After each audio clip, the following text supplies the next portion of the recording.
کہ ہو سکتا تھا کہ کوئی بندہ دعائیں بھی نہ مانگتے، وقت روزہ رکھ لے، تو اللہ رب العزت نے ان کے لیے ایک اور معاملہ کیا کہ رمضان مبارک میں ایک رات ایسی بنا دی، فرمایا لیلۃ القدر خیر من الف شہر، شب قدر کی عبادت 1000 مہینوں کی عبادت سے بہتر۔ اگر کیلکولیشن کی جائے تو 1000 مہینے 83 ایئرز کے برابر بنتے ہیں۔ گویا جس خوش نصیب عورت نے شب قدر کی عبادت کر لی، اس کو 83 ایئرز عبادت کرنے کا ثواب مل گیا۔ گویا پوری زندگی کی عبادت کا ثواب ایک رات میں حاصل ہو گیا۔ یا اللہ، یہ کام کتنا آسان!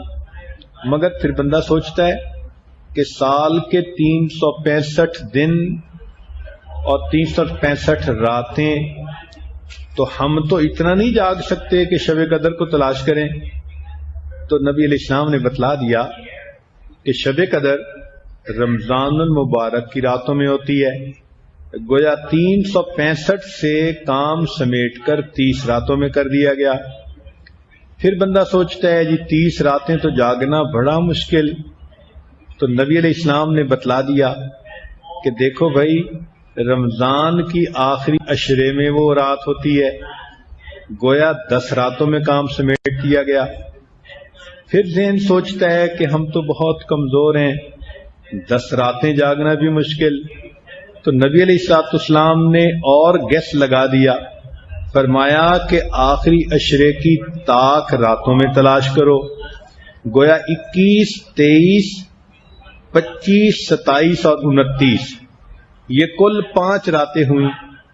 اب بتائیں کہ اپنی بخشش کروانے کے لیے اور ساری زندگی کے گناہ بخشوانے کے لیے 5 راتوں میں عبادت کرنا کون سا مشکل کام ہے؟ یہ تو کمزور آدمی بھی کر سکتا ہے، بیمار بھی کر سکتا ہے، معذور بھی کر سکتا ہے، ہر بندہ کر سکتا ہے 5 راتیں جاگنا۔ پھر اگر کوئی سوچے کہ جی پوری رات جاگنا تو بڑا مشکل، تو نبی علیہ السلام نے مزید آگے بتا دیا کہ اس رات میں ایک خاص وقت آتا ہے جب جبریل علیہ السلام فرشتوں کو لے کر زمین پر آتے ہیں، تنزل الملائکۃ والروح فیہا بإذن ربہم من کل امر سلام۔ تو وہ خاص نور کا وقت ایسا ہوتا ہے کہ اس وقت میں اگر کوئی عبادت کرے تو اس کی عبادت قبول، 83 سال کا ثواب۔ اب سوچ آتی ہے کہ یا اللہ، ہمیں کیا پتا کہ رات کے کس وقت میں وہ نور کے لمحہ شروع ہو؟ تو قرآن مجید نے اس میں بھی آسانی کر دی، اتنا بتا دیا کہ وہ لمحہ جب بھی شروع ہوگا، یا حتی مطلع الفجر، وہ طلوع فجر تک رہے گا، یعنی روزے کے شروع ہونے کا جو ٹائم ہے، جس کو ہم کہتے ہیں سحری کے ختم ہونے کا وقت، وہ اس وقت تک برکتیں رہتی ہیں۔ تو یہاں سے معلوم ہوا کہ اگر ہم آخری عشرے کی راتوں میں سحری وقت ختم ہونے سے آدھا گھنٹہ پہلے ختم کر لیں اور آدھے گھنٹے میں ہم چند رکعت نفل پڑھ لیں، استغفار کر لیں، کلمہ پڑھ لیں، قرآن مجید پڑھ لیں اور پھر اللہ تعالی سے دعا مانگ لیں، تو معلوم ہوا کہ وہ جو بھی کوئی رات ہوگی اس کی برکت جب بھی شروع ہوگی تو اس نے طلوع فجر تک تو رہنا ہی ہے۔ تو گویا اس طرح ہمارے لیے لیلۃ القدر میں ثواب حاصل کرنا آسان ہو گیا۔ تو یوں دیکھیے کہ نظر آتا ہے بڑا مشکل، لیکن اگر کرنا چاہو تو کتنا آسان۔ اس کی مثال ایسے کہ ایک بندے نے خواب دیکھا کہ تم گھر سے باہر نکلو اور جو چیز تمہیں نظر آئے تم اسے کھاؤ گے تو تمہارا مقصد پورا ہو جائے گا۔ وہ گھر سے باہر نکلا تو اسے اپنے سامنے پہاڑ نظر آیا، بڑا حیران کہ میں کروں تو کیا کروں، پہاڑ کو تو نہیں کھا سکتا۔ پھر اس نے کہا چلو میں چلتا تو ہوں۔ اس نے چلنا شروع کیا۔ اب جیسے جیسے چلتا گیا وہ چیز چھوٹی ہوتی گئی، حتیٰ کہ جب اس کے قریب پہنچا تو وہ گڑ کی چھوٹی سی ڈلی تھی، اس نے اٹھا کے منہ میں ڈال لی۔ تو معاملہ ایسا ہی ہے کہ شب قدر کو تلاش کرنا اگر ویسے دیکھیں تو پہاڑ ہے، لیکن اگر نیت ہو، نیک ہو اور طلب ہو تو اس کا حاصل کرنا ہے بھی بہت آسان۔ دعا ہے کہ اللہ تعالی ہم سب کو لیلۃ القدر میں عبادت کا ثواب عطا فرمائے۔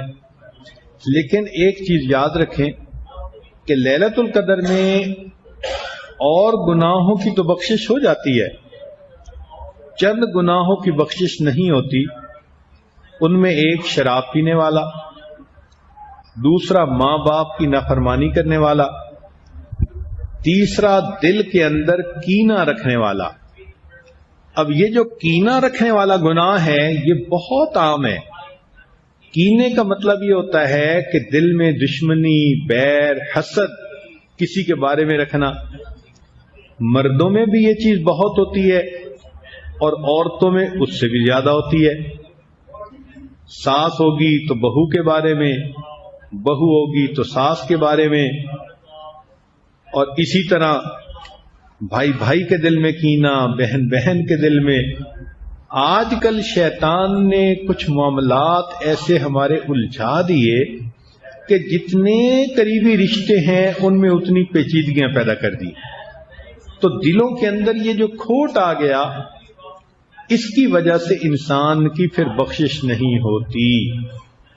چنانچہ نبی علیہ الصلوۃ والسلام نے ایک مجلس میں فرمایا کہ جس کے دل میں کینہ ہوگا اس کی بخشش نہیں ہوگی۔ ایک نوجوان کھڑا ہوا، اس نے کہا اللہ کے نبی صلی اللہ علیہ وسلم میرے دل میں خالہ کے بارے میں ایک بات ہے جو نکلتی نہیں۔ فرمایا جب تک دل سے نہیں نکالو گے بخشش نہیں ہوگی۔ تو وہ نوجوان صحابی گئے، خالہ سے جا کر معافی مانگی، صلح صفائی کی، واپس آئے تو نبی علیہ السلام نے فرمایا کہ اب اللہ تعالیٰ تمہاری گناہوں کی بخشش فرما دیں گے۔ تو ہمیں بھی چاہیے کہ رمضان مبارک کے ان راتوں میں اگر ہمارے دل میں کسی کے بارے میں کوئی رنجش ہے بھی تو ہم معاف کر دیں۔ بھئی اللہ رب العزت نے بھی تو ہمیں معاف کرنا ہے نا، تو اس معافی کے بدلے اگر ہم معاف کر دیں تو یہ کام کتنا آسان ہے کہ اللہ بس آپ سے ہم معافی چاہتے ہیں، آپ ہمیں معاف کر دیجئے، اور آپ کے بندوں کے بارے میں جو ہمارے دل میں رنجشیں ہیں ہم ختم کر دیتے ہیں۔ تو یہ ایک سودا کرنے والا ہے جس کو کر لینا چاہیے۔ اور ایک قطع رحمی کرنے والے کی بھی بخشش نہیں ہوتی۔ قطع رحمی کرنے سے مراد یہ کہ جو رشتے ناطے توڑتا ہے۔ بعض لوگوں کو عادت ہوتی ہے ذرا سی بات پہ بھائی سے بولنا چھوڑ دیا، بہن سے بولنا چھوڑ دیا، خالہ سے بولنا چھوڑ دیا، اس سے چھوڑ دیا۔ یہ جو قریبی رشتوں کو توڑنا ہے یا ان کو چھوڑنا ہے اس کو قطع رحمی کہتے ہیں۔ اس بندے کی بھی شب قدر میں مغفرت نہیں ہوتی۔ لہذا ہمیں ان گناہوں سے توبہ کرنی چاہیے تاکہ لیلۃ القدر میں ہمارے گناہوں کی بخشش ہو جائے۔